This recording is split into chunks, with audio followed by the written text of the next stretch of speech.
Good evening, and we are live for the latest edition of Love Engineering Live with me, Alan the Love Engineer. And tonight we've got a guest from the Love Shack episodes, Goddess Andrea. We finally have you one-to-one, and yeah, this is going to be very, very interesting, talking about Tantra and intimacy, sex, and anything else that comes along with it, to the point where we're on the borderline of getting kicked off all the platforms. I'm already there. Aside from that, it's all good. It's a push here on Facebook, trying to keep that fine line of treading water. Been warned a couple of times now. LinkedIn, I believe, is worse. Good to know. But yeah, so how did you come across Tantra, and what led you into that journey? Well, in my marriage, I was I think it was about 15 years into my marriage, I was really looking for something more in the connection basis, the sexual basis. I just wanted more. And so we found a Tantra practitioner who became our counselor therapist, and we started to practice Tantra. And then my marriage ended. And a couple of years after that, I was like, I really, really enjoy this. So I flew out to Vancouver, BC, Canada, and took the training and became a practitioner for a massage Tantra practitioner. And it has just been absolutely divine. That's what led me there. And the connection, even with yourself or with other people, it really opens up a lot of doors for exploration. Excellent. So just to clarify, the end of the marriage isn't because of Tantra. No, it wasn't. It was I didn't think it whole was, bunch of different things. But yeah, even actually when I took my training, he looked at me and he says, what exactly is Tantra? And I'm like, dude, did you even show up in our marriage? We were practicing this together. We even went to weekend workshops to learn it. So I figured I was on my own on that one. I did work really hard to try and get that marriage to work. I didn't want it to end, but it ended, because it takes two people. It does indeed. It takes two to make it work. It takes two to mess it up. Exactly. And, I own my parts and where I wasn't exactly giving enough or being enough or being me, But what I did learn about practicing Tantra is with the Tantra, we practice soul gazing. And when you're in that soul gazing space and you're the Taoist belief system, that's what I was trained under. They believe that when you look into somebody's eyes for 30 seconds or longer, your hearts beat on the same rhythm and the soul lives within the eyes. So you're actually sharing your soul with somebody by having a soul gazing session with them. But I also find in that soul gazing, once you've got that connection, the communication becomes really strong. You can talk about anything. It creates this really safe space for you to have that intimate conversation with your partner or your children or whatever. It just really creates a dynamic, powerful place that everybody just suddenly feels safe. And it's beautiful, actually. That's one of my favorite things to do. And you don't have to do that one naked. You can do that with your clothes on. I did post a picture earlier. Me and my mate were soul gazing by the ocean when we were in Vancouver. We do it quite often, and I really, really love the connection that it creates. So when people are looking for a connection, that's the first thing that I teach them is the soul gazing, because it really, really does add some sort of strange, weird connection. It certainly does. Not that I've really been into the Tantra side of things or not been on a workshop yet. It is something I'm looking into. Hence, I have so many questions around it, and I'm fairly sure I am not the only one. So, yeah, ask away. I love it. I love the touch. It's such a soft, sensual touch. I mean, there are Tantra practitioners that tap into the harder side, the the BDSM or that kind of stuff. I'm not into that part of the tantric, the kink. I'm not really part of that, but I do know, like, even in the kink section of what I was trained, there's boundaries, right? So Yeah. like we don't do like stepping on your head or ball busting or those really intense things, like dominatrixes do, where that's more of a fetish, where it's basically we peel the layers of everything off of you so that you can express your own true self. And I like to do it through sensuality, the sensual touch, more so than the kink touch. Yes. There's a difference. Interesting. I find with both tantra and kink, they have the same foundations of communication, boundaries, trust, respect, and all those things.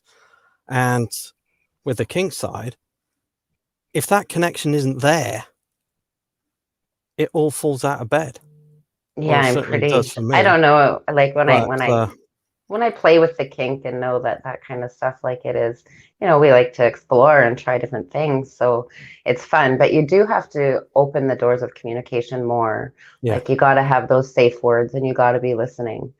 Because if you're not in it for the pain, like either giving the pain or receiving the pain, right? Then you have to find that boundary. Like I yeah. don't mind a little slap and tickle, but don't whip me. I don't want to feel that pain. So, what difference do you feel the tantric level communication would have on if it was sort of like part of a training thing as a build up before a marriage? Oh, absolutely. I think it would open up a lot of doors to be able to talk about absolutely anything, like what, because you create that safe place and you could actually share, some things that you're interested in. A lot of people, like I've noticed when they're married, a few years later, their little kinks come out, they don't share that right off the bat. And Yeah, then the partner is usually going like, what do you mean you've always liked this? I've known you for 5 years and you've never even mentioned it. So I think it would be really great to yeah, have that, even that conversation of like, um, if I wanted to explore other things in our sex life or even in life, are you going to remain open to that? Because sometimes things come up that we don't know about. Like, 5 years ago, I couldn't see myself being in bondage, but yet here I am learning the Japanese ropes and suspension and stuff, so that because I want to learn it and explore it. yeah, And I had to have that conversation with my mate and be like, hey, I want to explore this. You get that funny look like, what? And then it's like, oh, okay. It's just an exploration. It's just something new, whether it's going to um, enhance your relationship or, sometimes just learning something new is fun. yeah. So, but doing it with your partner. But I think that conversation before marriage that needs to be had is like, will you remain open, or is our sex life or any part of our life going to remain in this container and not be able to grow? Yeah, there's another side to that. It's like, what do you mean you've always been an entrepreneur? Right? You had a job when we got together. Yeah. Right? So it's like, what would you do in a few years' time if I decided to open up my own business, which could risk our house? Right? Exactly. There's a lot of risks with any decisions that we make. And when we step out of our little container in our box, it makes us uncomfortable, right? So get out of that comfort zone. And to be able to get out of that comfort zone and move forward, you really need, if you're in a relationship, you really need that communication to be able to, for yourself, explore new things, new ideas, become an entrepreneur, become a tantra practitioner. Like I met my mate right when I was taking my training, and I looked at him, I'm like, dude, like I'm going to be massaging people naked, like men and women. Are you sure you're okay with this? Like can you imagine your mate Yeah, getting naked with other people? We don't have sex, there's no sex involved, but it is like a full body massage where I use feathers, my hands, and my body to massage somebody. And I mean, he's aware of the massage because lucky him, I got to practice my practicum on him, right? So he got to see and explore what exactly I do. And for the last years, 4 years, I've been doing massages, well, before the whole demise of the earth. So I I like miss it a lot. I have to be honest, having this go on. I really, really miss having the extra connection and the touch in my life. But I do have that in my relationship. But I also like sharing that. And it's really amazing when someone is in that space and when they show up and they're like, have no idea what Tantra is or anything. And then by the end of it, they're like, can you please be my friend? Can we talk? Can we go for coffee? Can we they want to hang out. They want to know more because it's so slow. It's so sensual. Like it's a 2-hour experience with me. And there's, communicate, talk. And it really opens the doors. Like a lot of people don't like to talk when they're naked, right? Like it's like, okay, we're going to get naked, but nobody say anything. We're just going to pretend we know what we're doing. I'm going to pretend I know your body. I'm going to pretend I like what you're doing. And nobody says anything about those things. And that's where Tantra really helps. Yeah. Like, you can navigate somebody around your body by talking when you're naked, So the couples that I've worked with, that's been one of the biggest things. They shut off the lights and go to have their intimate moment. And 5 years later, I've been doing that for years and you didn't like it. Why didn't you say something? We have this thing about being naked and having sex that we have to tolerate things that the other person is doing, even though we don't enjoy it. So how do you talk to your lover about what you enjoy and if they are truly interested in you, they're going to learn your body and listen to you, right?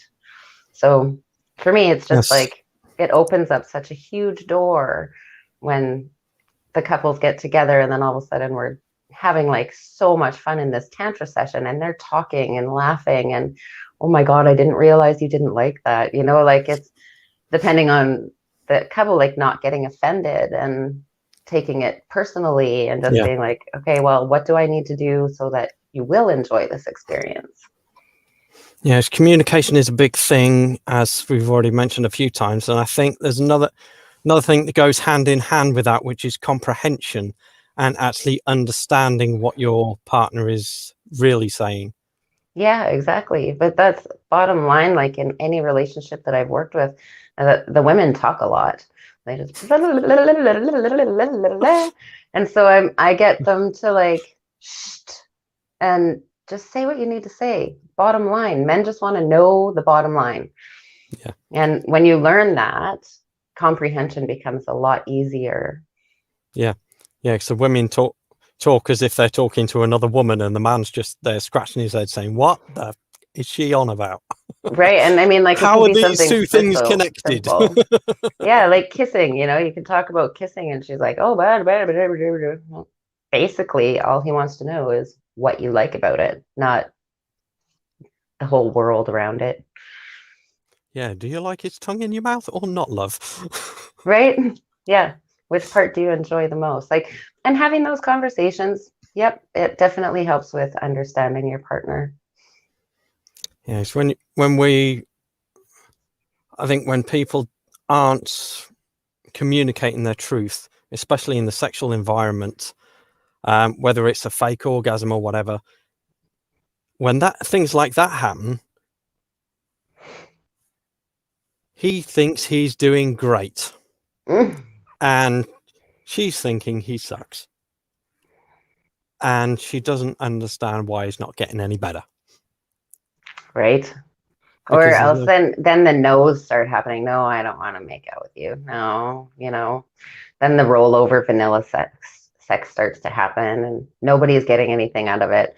But in the bedroom, so much can be healed that you don't have to even talk about, if you have a little argument during the day, you're feeling all, then you go make out. It kind of heals all those feelings if you allow it to. Yeah, especially if you're both present and work on that connection beforehand, because that connection it's a key for everything, really. Yeah, absolutely. Even in I love talking about kitchen sex. It's kind of my favorite, where it doesn't mean you're having sex in the kitchen, but it's leading up to that night, right? So you see your mate in the kitchen doing dishes or cleaning, walk up behind them, grab their butt, kiss their neck, say some sexy little things in their ear, kind of get that those feelings started, letting them know that you want to be with them, and whether it means you're going to have sex at the end of the night or not, it just feels really good, like it makes you feel wanted and loved. And I think that is really just as important as that intimate naked connection. You have to show that you want that person in your life at all times in your relationship. It becomes so stagnant sometimes, and people are like, I don't even know how to talk to you or look at Yeah. you, you Yeah, so I read know? something somewhere a while back that said, when does foreplay start? As soon as you finished having sex.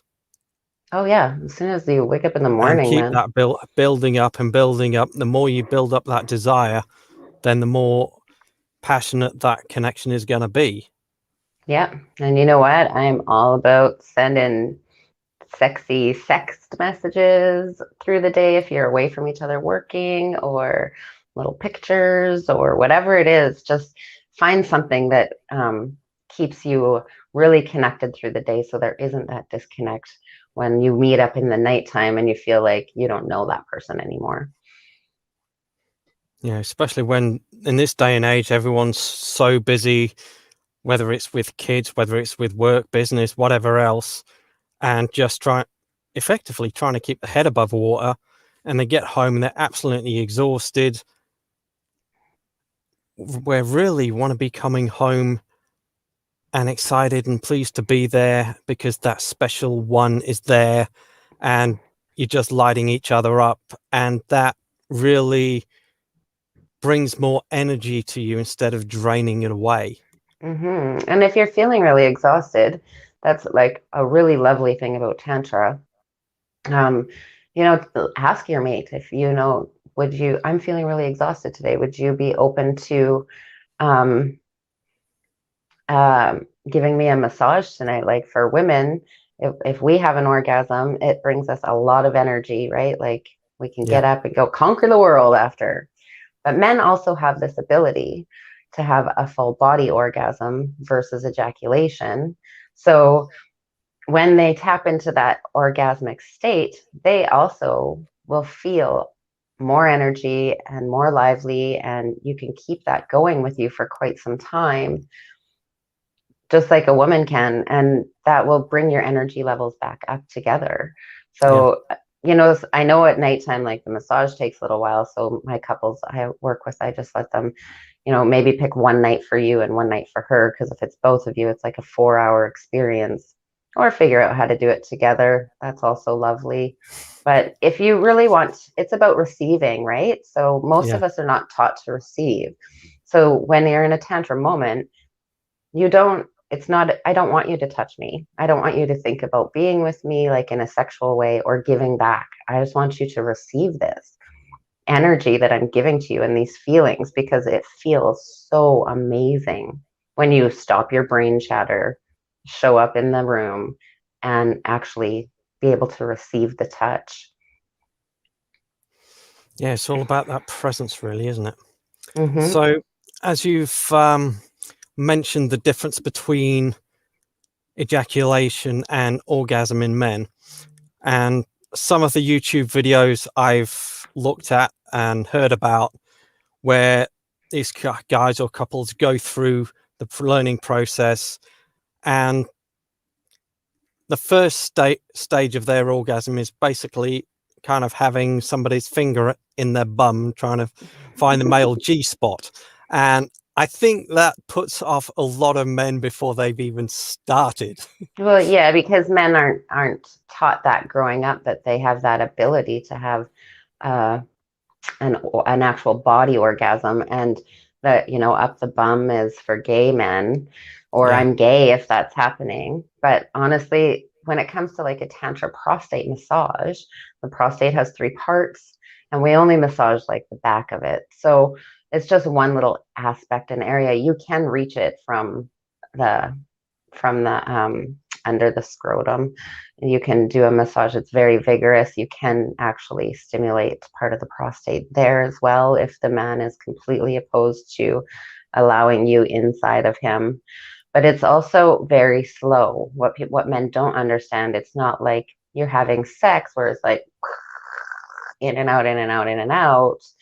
A prostate massage is, you obviously you get the body ready first because you need to be completely relaxed, especially if a man has never experienced this before.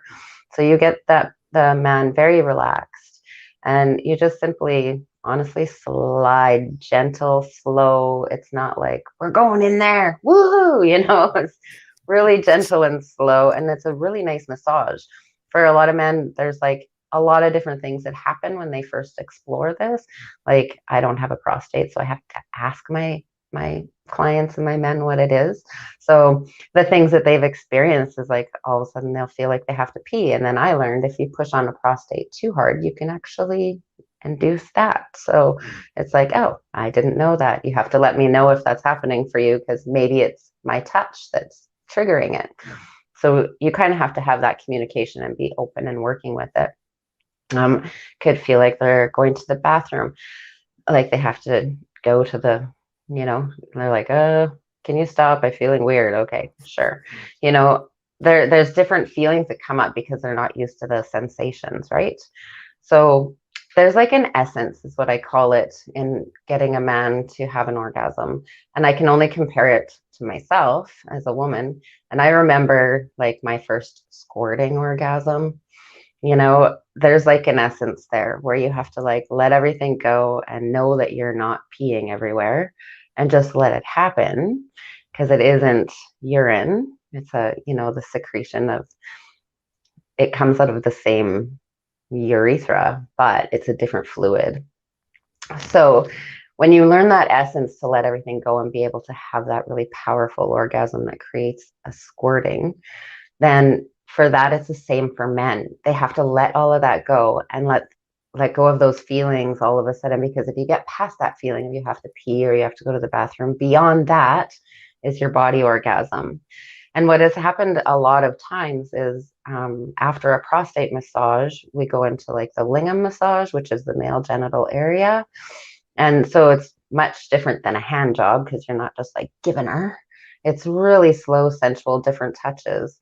And I've had men experience a body orgasm after massaging their prostate, and they're like, no, nothing. But then they have an orgasm when I'm massaging their lingam. And it's really cool to watch, because when they're finished or done, they're like, oh my God, I think I just blew loads. And I'm like, you didn't even ejaculate. And they're like, what? What are you talking about? It felt like, and I'm like, you did it. Like, it doesn't have to be through the prostate. I've had a man who had a full-on orgasm when I massaged the small of his back. It's like our sensuality or whatever, those feelings can come up anywhere in our body if we're allowing our bodies to be present and be aware of, oh my God, that feels really good. I'm just going to go with it. It's that essence. You have to let go of what's happening and just let it happen. Beautiful. So if there are any couples watching and only one party of the couple is watching this and thinking, oh, I'd like to have a look at that with my partner, how could they approach it in a respectful way? Soul gazing. Create How that do I safe know? space. Just create that safe space. I mean, obviously the man has to want to participate in that, but the man also has to want to participate in giving you an amazing orgasm as the woman, because when we actually have that true full body feel good orgasm, man, you can live off that energy for a really long time. It feels so good. And so introducing that to your man, it might just start out as, let's just play with our bodies. Let's just like, can I run a feather along, where along your body? Where does it feel good? What? Or use like a flogger, and run it, because the leather feels really nice sometimes as well. So pick something and just start exploring each other's bodies. It doesn't mean you have to go full on into diving into prostate massages, but I do recommend learning that. But I also recommend men need to also learn how to give a woman a full body orgasm as well. When you just get in there and start going crazy, I mean, yeah, we'll have an orgasm perhaps, but when you take your time and slow it down, for both parties, the orgasm is so much greater. But honestly, I still think if you're going to introduce it, you need to communicate about it, do Yeah. some research, find somebody to help you. And I know for me, I've helped a number of couples. Like a couple of them came to me pretty much getting divorced, and now they are like teenagers in love again. It is so amazing just watching them play and have fun and love life again. And I mean, we're talking over 15 years, you know. So one couple was almost 20 years married. I think it was 18 years when they saw me. And then on their 20th anniversary, they actually took me out for dinner because they were really excited to have their relationship back. And it was really cool for me to see just what paying attention to your partner in the bedroom, it also expands into life. It expands into our daily life. It isn't anything that remains in the bedroom anymore. It becomes part of our lifestyle. Yeah. It's become sort of who you are as much Hmm. as just, oh, let's just play in the bedroom, have a And little leave bit of it fun. there. Yeah. Yeah. And not talk about it during the day because, oh, Lord help us if we talk about the things we want in sex. Yeah. Yes, certain, shall we say, religions have caused one or two issues that, yeah, sex is dirty, sex is sin. Yes, Mr. Priest, you are here as a result of sex. Whether you Right? like it or not, sex can't be that much of a sin. Otherwise, you're not in a place to preach. Right? You wouldn't be here if your mother didn't get laid, you know? So, I mean, there was that time a long time ago, right, where it was just about reproduction. That's, and for whatever reason, we want to keep that, um, I don't know, mentality, I guess. Just keep it in that frame of mind where this is only for reproduction. Man, we're human. We mate for fun. And that's like a given stat. If you need a fact, Yeah. that's a fact. We mate for fun. So do So dolphins. They're the only other yes, mammals that do. exactly, right? So we might as well enjoy that part of our life. We are sexual beings. I believe we are sexual beings. If we live in our sexual energy, so much more happens in our life when we accept all of us. And that's part of my personal development journey and what also led me to being the sex educator with the Tantra that I do is because out of all of that, I had abuse. Like I was molested and raped, and there was, shit just kept happening in my life. And I couldn't figure out why, but I had a lot of sexual energy. And in all my personal development, never once did we really talk about the actual sex. I got over my traumas, was able to do that, but I felt that there was something more missing. Like I didn't have that healing in this one area, but I felt really great in my life, but I still couldn't talk in the bedroom. I was still shy and quiet and lay there and take it kind of thing. And I'm like, this isn't what I want. So how do I do Yeah. that? And that's where Tantra came in for me. And then I really got to start exploring what I enjoyed and what I liked and moving that sexual energy throughout my body and accepting it. Like just accepting that this is part of who I am and it also needs to be embraced. So you can actually use that sexual energy not just in the pelvic region, but all over your whole body and Yeah. really feel it throughout and throughout our own energy fields that go out way past our bodies anyway, Right. which And I mean, makes that connection even stronger. yeah, and there's things that like to awaken it. There's Kundalini yoga or Kundalini meditations. The Kundalini is our sexual energy. That's what it's just referred to as. And there are ways to move it around your body, Tantra, chakras. There's lots of stuff that you can do to awaken that. And when you do, it's really hard to make it go away. Like Yeah. once you embrace it, it's like living in a bliss that you never even knew was possible. Yes, like once you've had the taste of that glorious dessert, you ain't going back to that fruit salad. Right? It's just not the Exactly. same. Yeah, I'm totally with you. I don't like cake because I know that there's way better desserts out there than cake. Well, you can have cake at a tea party, so have a proper Mm, dessert. yeah, I would rather a proper dessert than cake. Cake is just mm. Might not always be healthy, but it's damn good. Right. And that's really what it is to just looking at what we enjoy, what we don't enjoy, and being able to communicate that with our lovers. Because if you lay there and just tolerate whatever this person is doing with you, your lover, is who's getting what out of that? You think that your lover can't feel that it's not quite right while you're laying there going, oh, please stop in your head? How about just say it? Yeah, because one of the things that struck me years ago was how much what I was saying in my own head actually affected things. Mm-hmm. Because it's like I was hopeless years ago. I think we've all been there. Yeah, Pretty and safe then to say. what made me think of it, I don't know. But you know that thing that if you're standing on a high ledge and somebody says, don't look down, what do you instinctively do? You look Look down. down. So if a guy is making love with his woman saying, don't come, don't come, don't come, what happens? Exactly. And then all of a sudden they're like, come for me. And then there's a pressure there that it's like, well, I'm not even ready. Like, how am I supposed to do it? So then you fake an orgasm. Yeah. Yeah, you got to build her up, but Right. But which like takes a lot longer. for some women, like that asking for, oh, come for me or come now or whatever. If you're not in tune with your body, man, there's no way you can just have an instant orgasm. Like it takes a Yeah. lot of work to be able to have that brain orgasm and feel it in your whole body. It takes a lot of practice too, actually. Yeah. And to be able to do that on demand. I mean, like how many men can you look at them and be like, hey, come for me, and like 2 seconds they're gonna ejaculate? Probably not, if they've got a soft penis and aren't even turned on. Yeah. Yeah. So I think what was it? I saw a while ago that made a lot of sense.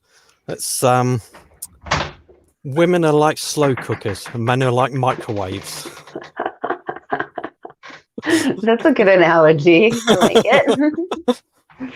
But men can also be like slow cookers too. And when you take your time with a man instead of just getting to the point of ejaculation, it becomes an experience. It's no longer just about that. Even if they do ejaculate or experience a body orgasm, either way, it becomes an experience.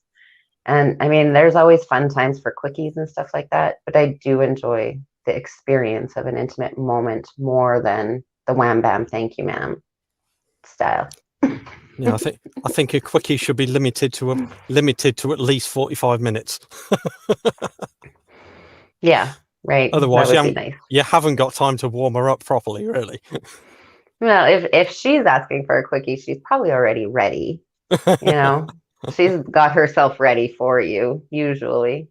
Like, no, get it in. I want this now, because her brain's been thinking about it, her body's tinkling, she's ready. But if you want a quickie, you shouldn't really expect her to be ready if there's been no time for her to warm up, so to speak. Especially if you haven't been sending her messages through the day, building up that anticipation and Right. reminding her that she's not alone and all that And kind I of thing. I want to be with you, and like, oh my God, like I love it when I get the text of like, oh my God, last night was so hot. And then like some little something about whatever it was. I loved the way kissed my body or whatever, a little detail about it that it's a turn on. It Yeah. helps you live in that orgasmic bliss and that state of like feeling wanted and loved and cared for. And wow, he's even paying attention to what he did and that I liked. Yes, men I think are they love recognition, really. They love recognition and appreciation. So when you get that text saying, I love the way you did this. It made me feel amazing. And she really appreciates that. He's going to do it more often. Right? Yeah, you'll get more of what you want. And same vice versa for the women with the men, like let them know what you enjoyed. That's really it's really hard to do apparently for some people to say like, oh my God, picking out a certain detail. I love the way that we do this other thing, and it's just where you hold each other's genitals. Just put your hand over and lay there, and you can soul gaze or just lay there and enjoy each other's sexual energy. And, that's one thing is like, I love it when we lay there and are just no expectation of anything sexual at all, but just holding each other and holding each other's sexual space and really embracing that with one another. That's a huge thing to hear that, because you introduced this and it's something new, and then you get the text of like, wow, that was really, now that I've had some time and it's processed a little bit, that was really powerful. And, let's do more of that, or whatever, any little detail. We like to Beautiful. hear when we're doing good things. Absolutely. I think everyone does. There's Mm-hmm. seems to be so often in life, all we hear is what we do wrong. Right. It's like, yeah, we And can learn from that, but we'll learn even more by learning what we do right.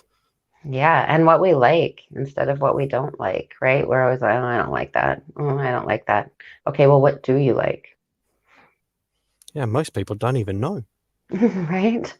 Yeah, you're right. That's the scary thing. The Most people desires, don't even know. yeah, desires are really hard to write down when you're like, Yeah, that's something that I ask. What is it you desire? What is it you want in your life? They just don't know. yeah, It's amazing. yeah. But So stop we're think. also told that we shouldn't want a lot of things, right? Like Yeah, that's a mindset greedy all on and its own. selfish, and Yeah. And right now, I think the world needs us all to be greedy and selfish and start taking care of our own bodies and our own selves yeah, more than ever.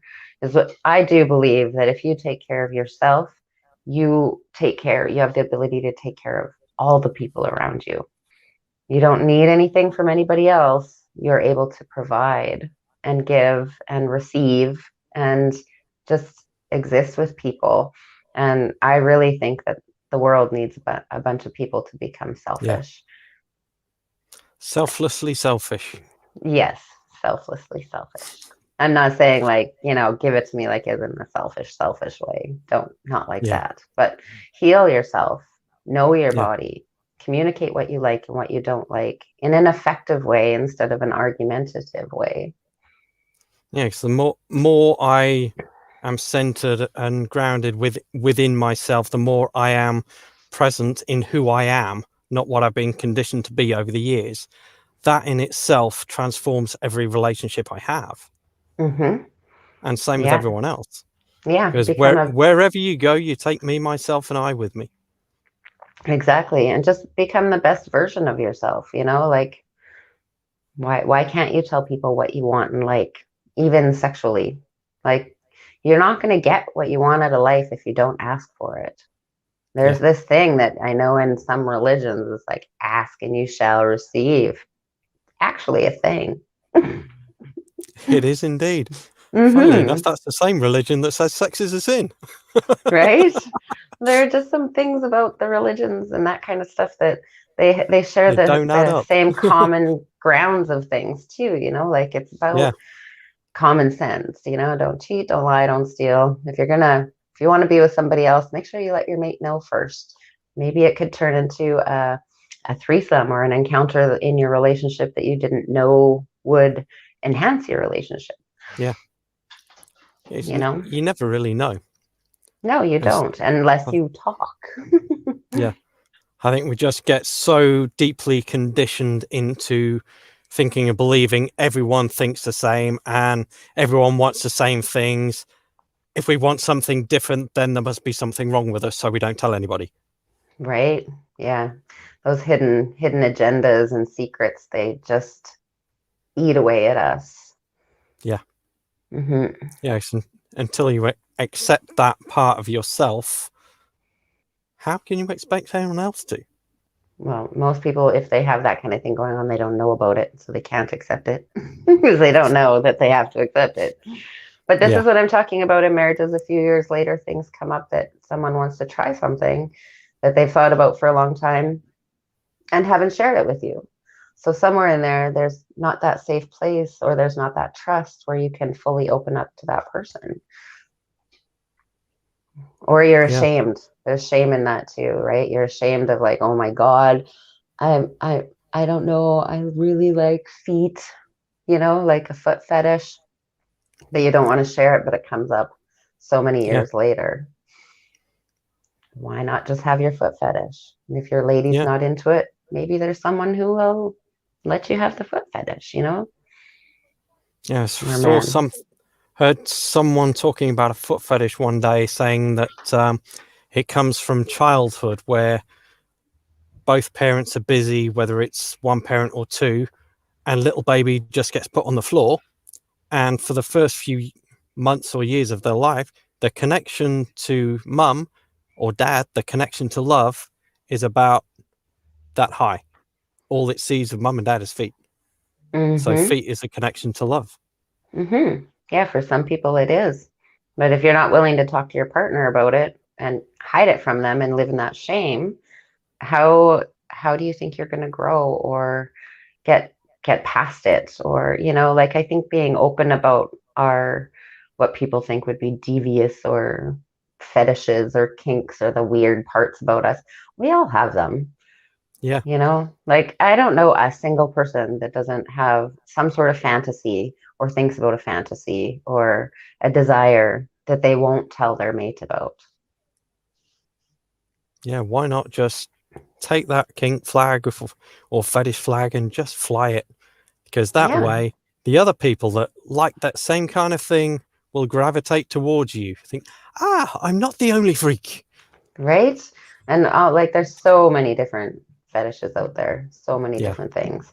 So why not just be open about what you enjoy and enjoy it? Because life really is too short. Tomorrow's not guaranteed to anybody. So if you get that opportunity to give that little fetish a try, I recommend you do it, because it's fulfilling and it feels good. And sometimes it's weird if you've never tried it before, but you want to explore it.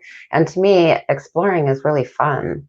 Like, I'm good at pushing boundaries. So it's like, let's push this boundary a little bit. Let's go for it. And how do we get both parties in a relationship to be that open? Like, if you have a foot fetish and I'm not into that at all, how do you work with that? Yeah.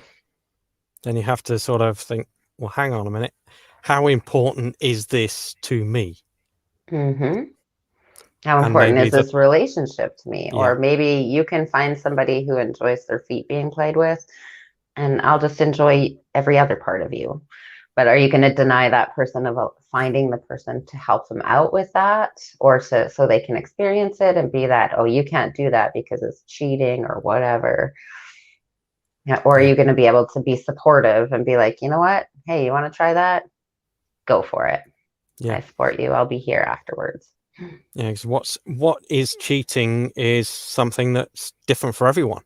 Mm-hmm. Because it could be having sex with somebody. It could be just being emotionally intimate and open with someone else, Yeah. or just watching porn to Right. some, That is or cheating. sending a flirty text message. Yes. These are all forms that could be required as cheating. Yeah. Mm-hmm. Whereas for other people, it could be perfectly acceptable. You don't know until you've had that conversation, Right. that honest, Yeah. open conversation that nobody wants to have. Right. And are you getting what you need in this relationship? How can I support you to make sure you're getting what you need? Yeah. Be a supportive partner instead of like, oh, you want a threesome. Oh, you don't want to be with me. Oh, I don't want, like, I don't want that because I don't want you to be with another woman or even another man if it's the woman asking for the threesome.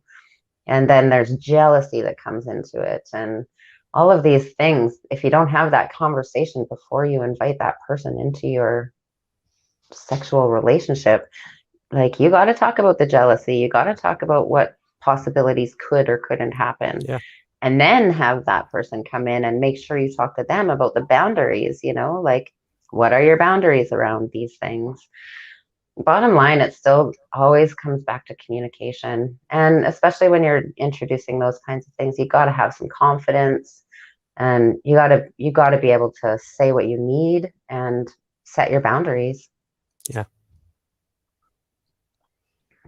Yeah, it's not always the easiest conversations to have, but then having boundaries crossed because they haven't been communicated is not the easiest thing to experience either. Exactly. Exactly. Yeah, Tantra and sex for me has just been an eye opener in taking, especially for men. I work with a lot of men, women as well.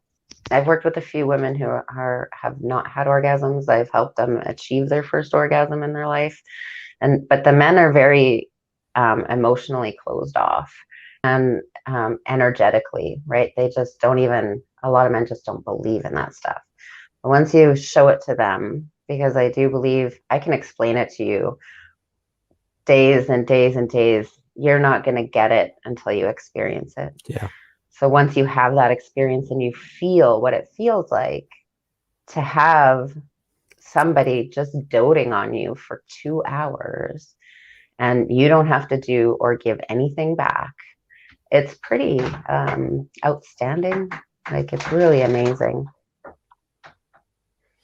I can imagine. Mm-hmm. So I think we're coming up towards the end of this conversation. All right. I'm just going to have a quick look and see if we got any actual questions. There's one or two people saying it's true. Where do we find a person like that? Well, they're all around. They are, We but you just do have to be communicate. careful. The Tantra Yeah, practitioners kind of, some people say they're a Tantra practitioner and they're a sex worker. And then you don't get that. Like, you really want to make sure if you are seeing a Tantra practitioner, it's expensive. It's not cheap. You're looking at $200 an hour plus, and there's going to be a lot of questions, like a ton of questions, like 3 pages of questions. So if you're looking for a Tantra practitioner, make sure you do your research and find a true certified Tantra practitioner. and you being based in Canada, so do you work online as well as physically, or? Well, my physical has been kind of shut down due to bullshit in the world. And so it's basically been online. And I actually just figured out how I can teach the massage online. And I'm working on that right now. So that'll Excellent. be So some what videos would that will be up for sale. so it's going to be on video. So I'm guessing that for the massage, there really does need to be two of you.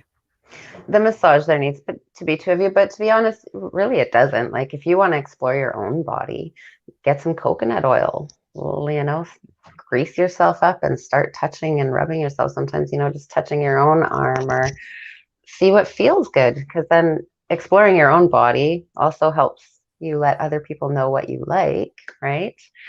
So what touches do you like? You can do it with yourself as well. Yes, I think when we're kids, we get told so many times not to touch yourself or not to show Mm-hmm. you, reveal things, and I wonder why we grow up with so much shame around it. Right? We've been shamed about this for a really long time. Yeah, And I know, like, lots of stories of kids that masturbate, and parents are like, oh my God, what's wrong with this kid? And it's so natural. yeah, Like, I mean, obviously, you don't want them doing it in the middle of the mall, boundaries, respect of other people, but letting them know that it's safe and they can do that. But here's your space to do that in. Shunning them it does not help us in our later years no, of life at all. no, definitely not. Mm-hmm. So on that note, I think that's it's certainly been a very interesting conversation, as always. And so I want to say thank you for joining me, and we'll look forward to catching up with you again very, very soon. You bet. Thank you for having me, Alan. No worries. Goodbye, everyone. Bye. Cheers.